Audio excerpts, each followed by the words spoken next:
Hello students, good morning, good afternoon, good evening. હું Viraj sir આપ સૌ વિદ્યાર્થી મિત્રોનું હાર્દિક સ્વાગત કરું છું ડીએલ સર ક્લાસીસ યુટ્યુબ ચેનલમાં. સ્ટુડન્ટ્સ, ગઈકાલે ટેન્સનો ઇન્ટ્રોડક્ટરી વિડીયો જે છે એ અપલોડ કરેલો છે. તો સૌથી પહેલાં તમારે એ ટેન્સનો ઇન્ટ્રોડક્શનનો જે લેક્ચર છે જોવાનો છે. હવે આજના વિડીયોમાં આપણે સિમ્પલ પ્રેઝન્ટ ટેન્સની શરૂઆત કરવાની છે. શેની શરૂઆત કરવાની છે? Simple present tense. સ્ટુડન્ટ્સ, કોઈ પણ કાર્ડ હોય, આપણે ટોટલ 12 કાર્ડ ભણવાના છે. એમાંથી કોઈ પણ કાર્ડ હોય તો કોઈ પણ કાર્ડને ભણવા માટે તમારે 3 વસ્તુનું નોલેજ હોવું જરૂરી છે. એમાં સૌથી પહેલી વસ્તુ છે વાક્ય રચના, બીજી વસ્તુ છે ઉપયોગ અને ત્રીજી વસ્તુ છે ચાવીરૂપ શબ્દો.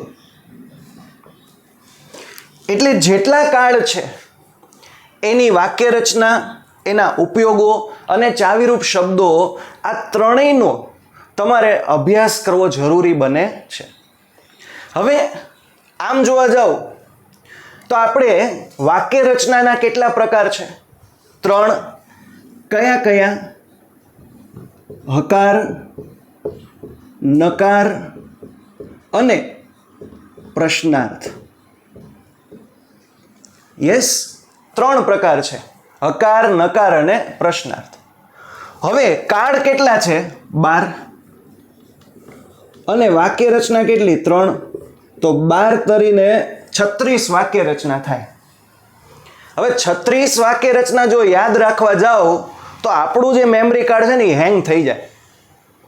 તો બધા કાર્ડની વાક્ય રચના યાદ રાખવાની જરૂર છે નહીં. એ કેવી રીતે યાદ રાખવા?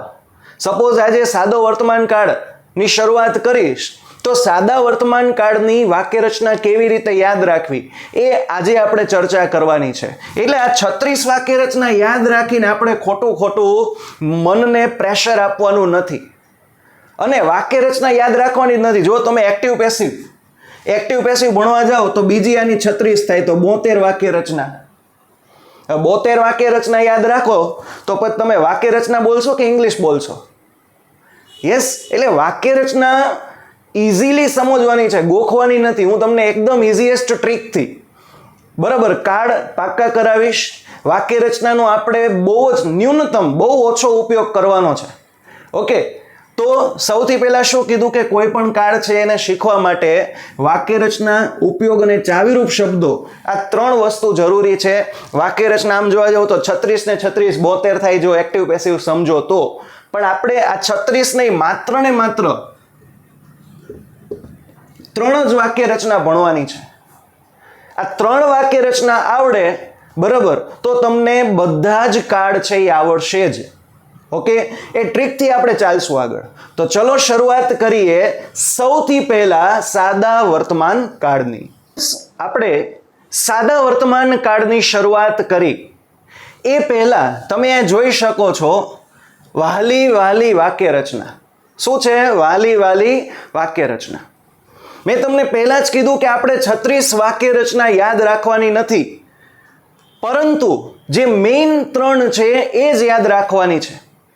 તો એમાં સૌથી પહેલા હકાર. હવે હકારની વાક્ય રચના, જો કોઈ પણ કાર્ડ હોય ને તો કોઈ પણ કાર્ડ માટે આ વાલી વાક્ય રચના કામ આવશે. બરાબર, તો કોઈ પણ કાર્ડ હોય તો હકારની વાક્ય રચના શું રહેશે?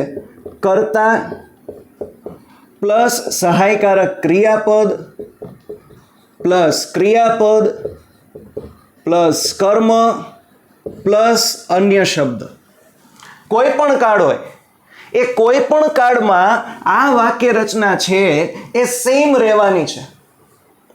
હકારની વાત કરી પછી આપણે નકારની વાત કરી. હવે જોજો, ઘણા તો છે ને વાક્ય રચના ગોખીને 5 વાર સ્કૂલમાં લખવા આપી દે કે ભાઈ સાદો વર્તમાન કાળ છે એની વાક્ય રચના 5 વાર લખીને આવજો. હવે વાક્ય રચના છે એ સમજવાની વસ્તુ છે. હવે જો હકારની વાક્ય રચના આવડે તો નકારની ઓટોમેટિકલી આવડવાની છે. હકારની વાક્ય રચના શું છે? કર્તા, સહાયકારક ક્રિયાપદ, કર્મ, અન્ય શબ્દ. હવે નકારની સમજવી હોય તો આ બધું એમનામ જ છે. જો કર્તા પ્લસ સહાયકારક ક્રિયાપદ. હવે થોડી બ્રેક મારવાની. કર્તા અને સહાયકારક ક્રિયાપદ લખો, પછી નકાર વાક્ય, નકાર એટલે નેગેટિવ થાય, તો કર્તા અને સહાયકારક ક્રિયાપદ પછી શું આવશે? નટુભાઈ નોટ. બરાબર, શું આવશે? નટુભાઈ નોટ. કર્તા સહાયકારક ક્રિયાપદ પછી નોટ. હવે આ બધું એમ નામ ક્રિયાપદ, કર્મ, અન્ય શબ્દ. આટલો પેલા કન્સેપ્ટ ક્લિયર થયો. શું કે કોઈ પણ કાર્ડ હોય તો એમાં આ બે વાક્ય રચના છે એ સેમ જ રહેવાની છે, કોઈ ચેન્જીસ થવાનો નથી. અને એમાં અહીંયા જો ફેરફાર શું છે? આ કર્તા સહાયકારક ક્રિયાપદ, ક્રિયાપદ, કર્મ, અન્ય શબ્દ. અહીંયા કર્તા સહાયકારક ક્રિયાપદ વચ્ચે એડ શું થયું? નોટ. બાકી બધું જો ક્રિયાપદ, કર્મ, અન્ય શબ્દ એ તો એમ નામ જ છે. હા કે ના? તો હકાર અને નકારની વાક્ય રચનામાં જો તમને કન્સેપ્ટ ક્લિયર થયો હોય તો તમને એટલી જ વસ્તુ જોવાની છે કે ભાઈ હકાર અને નકારમાં ફેર શું છે. હકારમાં નોટ ન આવે, નકારમાં નોટ આવે. બાકી બધું કર્તા સહાયકારક ક્રિયાપદ, ક્રિયાપદ, કર્મ, અન્ય શબ્દ એમ નામ જ છે. તો હકાર અને નકાર જોયા પછી હવે આપણે જોવાનું છે પ્રશ્નાર્થ વાક્ય રચના.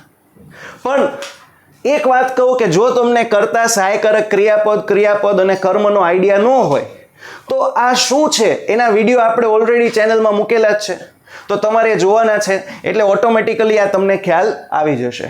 તો હવે ચલો જોઈએ પ્રશ્નાર્થ વાક્યની રચના. તો સ્ટુડન્ટ્સ, પ્રશ્નાર્થ વાક્યની રચના આપણે સમજીએ પહેલા હું તમને પ્રશ્ન પૂછું કે પ્રશ્ન છે એ કેટલી રીતે પૂછાઈ શકે. તો પ્રશ્ન બે રીતે પૂછાઈ શકે. એમાં પહેલો છે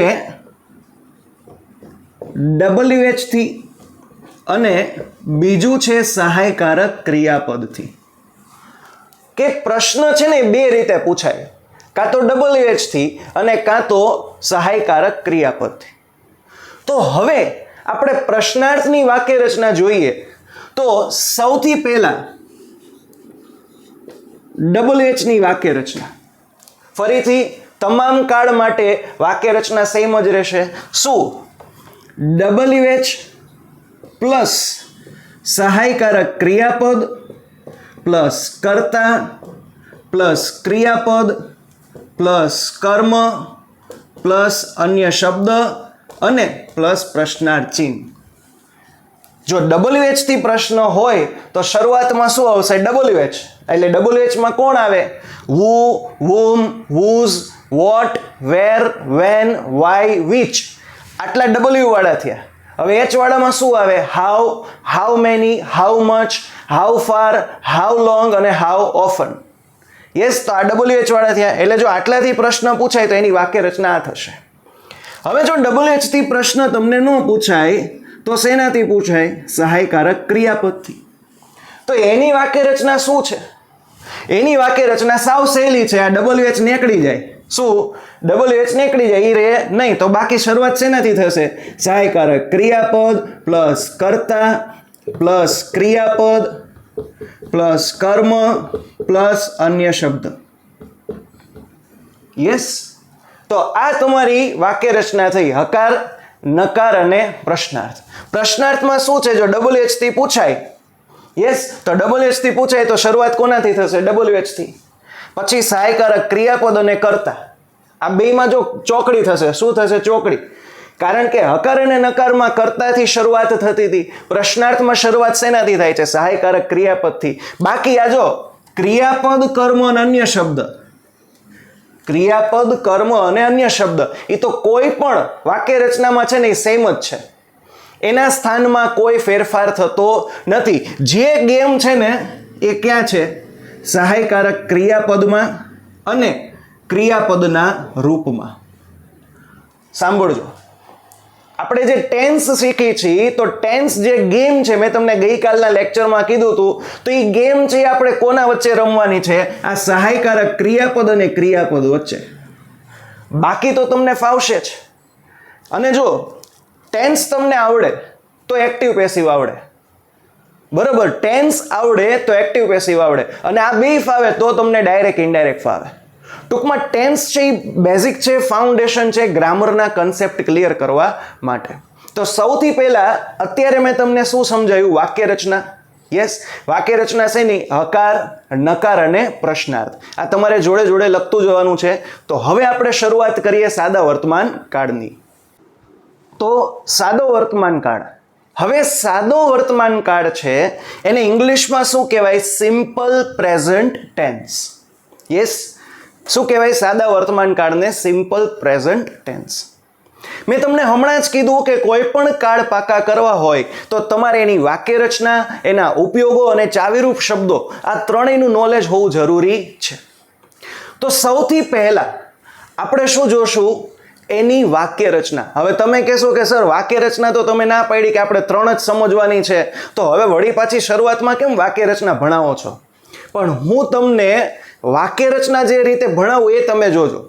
સૌથી પહેલા આપણે ત્રણ વસ્તુ શીખવાની છે: વાક્ય રચના, ઉપયોગ અને ચાવીરૂપ શબ્દો. યસ, હવે વાક્ય રચના મેઇન તમને ત્રણ આવડે. શું? કર્તા, સહાયકારક ક્રિયાપદ, ક્રિયાપદ, કર્મ, અન્ય શબ્દ. હવે હું તમને એક વસ્તુ કહું ને, એટલી વસ્તુ તમે મગજમાં ઇન્સ્ટોલ કરી દો. વાક્ય રચનામાંથી કર્તા, ત્યારબાદ કર્મ અને અન્ય શબ્દ. સાંભળજો, કર્તા, કર્મ અને અન્ય શબ્દ, આને કાળની સાથે કોઈ લેવા દેવા નથી, સિવાય કે એક વચન હોય, બહુવચન હોય કે સર્વનામ હોય. એટલે કે કાળને આધારે કર્તામાં કોઈ ફેરફાર નહીં થાય, પણ કર્તાના આધારે ફેરફાર થશે. જે કહું છું એ સાંભળજો. જે કાળ આપણે ભણી છે તો કાળમાં કર્તામાં ફેરફાર નથી કરવાનો, પણ કર્તાને આધારે ફેરફાર કરવાના છે. અને એ ફેરફાર શેમાં થશે? સહાયકારક ક્રિયાપદ અને ક્રિયાપદમાં. તો પહેલી વાત તમે યાદ રાખો, ઇન્સ્ટોલ કરી દો કે આપણે વાક્યમાં જે કોઈ પણ કર્તા આપેલું હોય કે કર્મ હોય કે અન્ય શબ્દ, એમાં કોઈ પ્રકારના હળી કરવાના થતા નથી. એમાં કોઈ હળી નથી કરવાની. આપણે જે છે શું કરવાનું છે કે કર્તાના આધારે સહાયકારક ક્રિયાપદ અને ક્રિયાપદ આમાં ફેરફાર કરવાના છે, અને અન્ય શબ્દને આધારે કાળને ઓળખવાનો છે. જો ધીમે ધીમે હું તમને ઇન્ટ્રોડક્શન આપું છું. બધું શું કીધું કે કર્તાના આધારે, આ લખવું હોય તો ક્યાંક લખતા જજો, ટપકાવતા જજો. કર્તાના આધારે સહાયકારક ક્રિયાપદ કે ક્રિયાપદમાં ફેરફાર કરવાના છે, અને અન્ય શબ્દના આધારે કાળને ઓળખવાના છે. જો કઈ રીતે? સૌથી પહેલા હું એમ કહું કે વાક્ય રચના, આ તમારે જો હું શોર્ટમાં લખી દઉં કે કર્તાના આધારે, કોના આધારે? કર્તાના આધારે શેમાં ફેરફાર કરવાના? સહાયકારક ક્રિયાપદ, અને સહાયકારક ક્રિયાપદના આધારે ક્રિયાપદ. આટલું ખબર પડશે. શું? કર્તાના આધારે સહાયકારક ક્રિયાપદમાં ફેરફાર કરવાના છે, કર્તામાં ફેરફાર કરવાના નથી. અને અન્ય શબ્દોના આધારે શું કરવાનું છે? કાળ ઓળખવાનો છે. પેલા આટલું મગજમાં સેટ થયું. શું? ફરીથી લાસ્ટ ટાઈમ, કર્તાના આધારે સહાયકારક ક્રિયાપદ લખવાનું છે, અને સહાયકારક ક્રિયાપદના આધારે ક્રિયાપદ લખવાનું છે, અને અન્ય શબ્દના આધારે શું કરવાનું છે? કાળ ઓળખવાનો છે. એટલે વાક્ય રચનામાં કર્તા અને અન્ય શબ્દોનું ઇમ્પોર્ટન્સ ખબર પડી.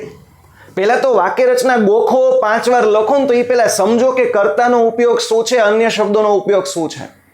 કર્તાનો ઉપયોગ શું છે? સહાયકારક ક્રિયાપદ માટે, અને સહાયકારક ક્રિયાપદના આધારે શું કરવાનું છે? આપણે ક્રિયાપદ મૂકવાનું છે. જ્યારે અન્ય શબ્દોનો ઉપયોગ શું છે? કાળ ઓળખવા માટે. ઓકે, અત્યારે આમાં કોઈ કર્મનો રોલ નથી. કર્મનો રોલ ડાયરેક્ટ શેમાં છે? એક્ટિવ પેસિવમાં છે. તો હવે સૌથી પહેલા આપણે વાક્ય રચના આખી ભણવાની નથી. જો મેં તમને કીધું કર્તાનો ઉપયોગ જોઈ લીધો, હવે ડાયરેક્ટ શું કરવાનું? સહાયકારક ક્રિયાપદ. યસ, સહાયકારક ક્રિયાપદ વિશે માહિતી મેળવવાની.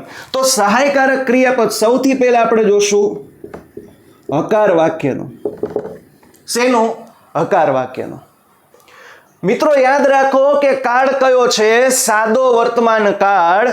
સાદા વર્તમાન કાળના હકાર વાક્યમાં કોઈ પ્રકારનું સહાયકારક ક્રિયાપદ આવતું નથી.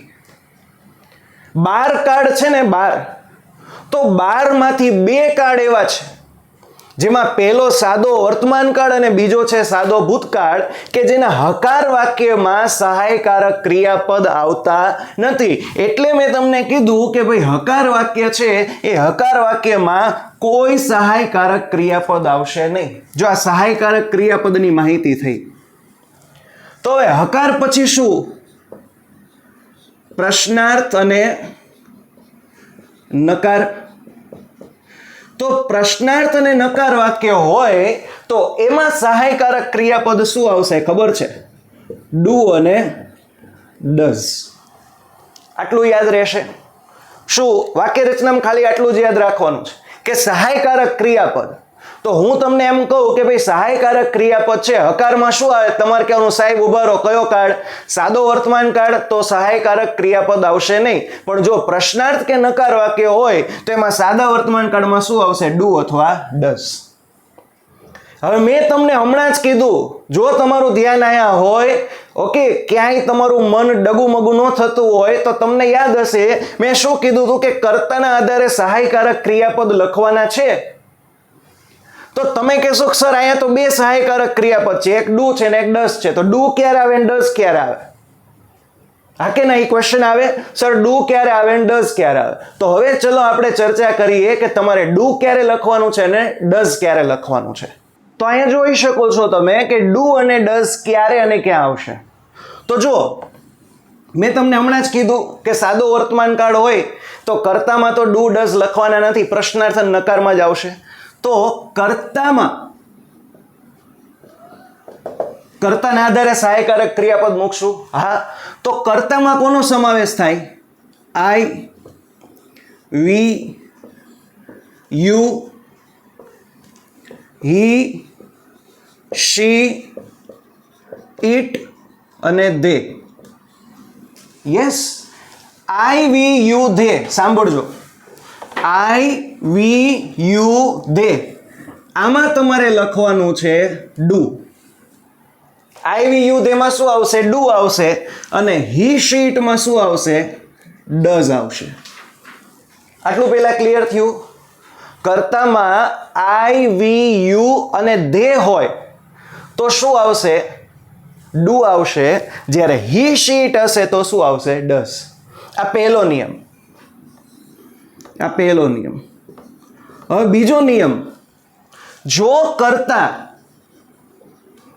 બહુવચન હોય, શું કર્તા શેમાં હોય? બહુવચનમાં. તો પણ શું આવશે? ડુ. તમે કહો સર કર્તા બહુવચન કઈ રીતે? માની લો કે તમને રામ એન્ડ લક્ષ્મણ આ 2 લખેલું હોય તો રામ અને લક્ષ્મણ બહુવચન થયા. તો બહુવચનમાં શું આવશે? ડુ આવશે. પણ જો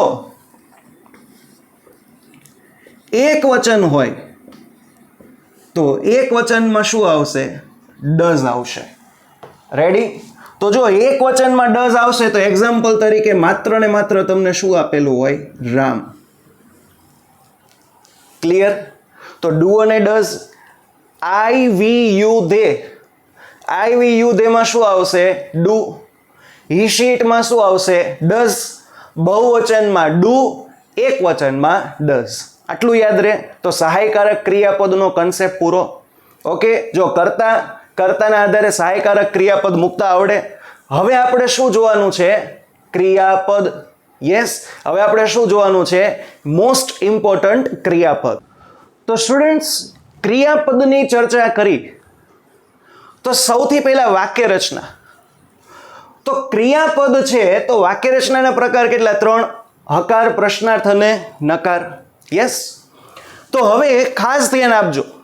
ઘણા એમ કહે કે સર સાદા વર્તમાન કાળમાં, સાંભળજો, સાદા વર્તમાન કાળમાં ક્રિયાપદનું મૂળ રૂપ આવે. તો યસ, એક્ઝેક્ટલી સાચું છે કે ભાઈ ક્રિયાપદનું મૂળ રૂપ આવે. પણ આ ક્રિયાપદનું મૂળરૂપ આવે ને એટલાથી તમને કાર્ડ નહીં આવડે. તમારે એક્સ્ટ્રા શું યાદ રાખવું પડશે કે જો હકાર વાક્ય હોય, હકાર વાક્ય કયું? સાદા વર્તમાન કાળનું. સાદા વર્તમાન કાળના હકાર વાક્યમાં જે ક્રિયાપદ છે એ ક્રિયાપદને કોનો સંગાત થશે? એસ, ઈએસ કે આઈઈએસ. ખાસ ધ્યાન આપજો, જો હકાર વાક્ય હોય તો ક્રિયાપદ છે ને એકલું નહીં આવે. ક્રિયાપદની જોડે શું આવશે? કાં તો એસ લાગશે, કાં તો ઈએસ લાગશે ને કાં તો આઈઈએસ લાગશે. એટલે ઘણા સ્ટુડન્ટ એમ કે ભાઈ સાદા વર્તમાન કાળમાં મૂળરૂપ આવે, તો મૂળરૂપ આવે એટલાથી તમને ઇંગ્લિશ નહીં આવડે. તમારે શું યાદ રાખવું પડશે કે જો હકાર વાક્ય હોય તો હકાર વાક્યમાં ક્રિયાપદને શું લાગે? એસ, ઈએસ કે આઈઈએસ. જ્યારે પ્રશ્નાર્થ કે નકાર વાક્ય હોય, સાંભળજો, પ્રશ્નાર્થ કે નકાર વાક્ય. હવે પ્રશ્નાર્થ કે નકાર વાક્યમાં તમારું સહાયકારક ક્રિયાપદ કયું આવશે? કાં તો ડુ આવશે ને કાં તો ડઝ આવશે. હા કે ના? જો પ્રશ્નાર્થ કે નકાર વાક્યમાં આપણે ડુ કે ડઝ લખી છીએ તો પછી જે ક્રિયાપદ છે એ ક્રિયાપદ કયું આવશે? ઓરિજિનલ રૂપ એટલે કે મૂળ રૂપ જ આવશે. એમાં એસ, ઈએસ કે આઈએસ લાગશે નહીં.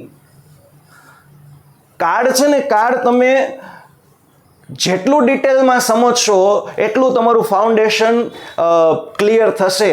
હું અગેન એન્ડ અગેન તમને કહું છું કે please be focus on tense. Tense જેટલા ક્લિયર થશે એટલે એક્ટિવ, પેસિવ, ડાયરેક્ટ, ઇનડાયરેક્ટ તમારું રાઇટિંગ સેક્શન, બરાબર, એ રાઇટિંગ સેક્શન પણ અહીંયાથી પાવરફુલ થશે.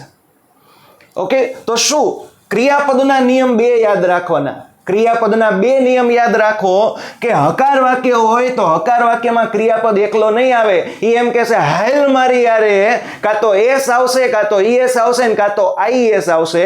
પણ જો પ્રશ્નાર્થ કે નકાર વાક્ય હોય તો ડુ ડઝ આવશે અને ડુ ડઝની જોડે ક્રિયાપદ બચારો એકલો આવશે, એની હારે કોઈ આવશે નહીં, કારણ કે ત્યાં ઓલરેડી ડુ અને ડઝ છે. શું યાદ રાખવાનું કે પ્રશ્નાર્થ અને નકાર વાક્યમાં પહેલેથી જ ડુ અને ડઝ એક બાકડા ઉપર બેહી ગયા છે, તો હવે એક જગ્યા ક્રિયાપદની છે, ત્રીજી જગ્યા એસ કે ઈએસ કે આઈએસ માટે નથી. જ્યારે હકાર વાક્યમાં આખો બાકડો ખાલી છે, એ બાકડામાં કોણ આવશે? ક્રિયાપદ આવશે અને એની 3 જગ્યા કઈ? એસ, ઈએસ કે આઈઈએસ. આટલો કન્સેપ્ટ ક્લિયર થયો? તો હવે નેક્સ્ટ આપણે જોઈએ. તો હવે ઘણા સ્ટુડન્ટ કે સર તમે એમ કીધું કે ક્રિયાપદમાં એસ, ઈએસ કે આઈએસ આવે, પણ એ ક્યારે આવે? તો સૌથી પહેલા હું તમને સમજાવું કે ક્રિયાપદમાં ઈએસ તમારે ક્યારે લગાડવાનું છે. તો જ્યારે ક્રિયાપદના અંતે CH, SH, O, S કે X, શું CH, SH, O, S કે X આપેલું હોય તો તમારે ક્રિયાપદના અંતે શું લગાડવાનું છે? ઈએસ લગાડવાનું છે. એક્ઝામ્પલ કહું કે અહીંયા જો લખેલું છે કેચ. હવે કેચ છે એ ક્રિયાપદ છે કે નહીં? કેચ છે એ ક્રિયાપદ છે કે નહીં? હવે ક્રિયાપદ ઓળખવું હોય તો ઓળખવા માટેની ટ્રીક મેં તમને વિડીયોમાં આપેલી છે. છતાંય એકવાર કહું કે જે શબ્દને આઈએનજી લાગે એ તમારું ક્રિયાપદ. તો કેચ છે એનું આઈએનજી શું થાય? કેચિંગ થાય. યસ. તો આ કેચ છે એ તમારું ક્રિયાપદ છે. તો હવે જો તો અહીંયા એન્ડમાં શું છે? CH છે. જો CH હોય તો પછી શું થશે? ES લાગશે એટલે કે થશે કેચીસ. આટલું પહેલા ખબર પડી? કેચ, કેચના સ્પેલિંગમાં અહીંયા CH છે તો CH છે તો શું લાગશે? ES લાગશે. પછી અહીંયા જો પુશ, તો પુશના એન્ડમાં શું છે? SH. તો SH છે તો પણ શું થશે? ES લાગશે એટલે પુશીસ થશે. પછી અહીંયા શું છે? ગો, તો અહીંયા જો O, તો O હોય તો પણ આપણે ES લગાડવાનું છે એટલે થશે ગોઝ. નેક્સ્ટ અહીંયા શું છે? S, તો S આપેલું હોય તો પણ આપણે લગાડવાનું છે ES એટલે પાસનું થશે પાસીસ. અને ફિક્સ, તો જો X છે તો X માં પણ ES લગાડો તો ફિક્સનું થશે ફિક્સીસ. આટલા એક્ઝામ્પલ ખબર પડી? તો હવે હું તમને હોમવર્કમાં અહીંયા થોડા એક્ઝામ્પલ આપું છું, એ તમારે કમેન્ટ સેક્શનમાં જણાવવાનું છે. તો સ્ટુડન્ટ્સ, અહીંયા તમારું હોમવર્ક છે વોચ, વોશ, ડુ, મિસ અને મિક્સ. આમાં એસ લાગશે કે ઈએસ લાગશે તમારે નક્કી કરવાનું છે. તો આ વિડીયો અહીંયા સુધી રાખીએ છીએ. નેક્સ્ટ વિડીયોમાં આપણે જોવાનું છે કે ક્રિયાપદમાં IES ક્યારે આવશે તથા સાદા વર્તમાન કાળની આગળ ચર્ચા કરવાની છે. જો આ વિડીયો તમને યુઝફુલ લાગે તો વિડીયોને શેર કરજો, લાઈક કરજો અને આપણી ચેનલને સબસ્ક્રાઇબ કરવાનું ભૂલતા નહીં. Thank you so much students. ફરીથી મળશું નેક્સ્ટ વિડીયોમાં નવી મોજ સાથે.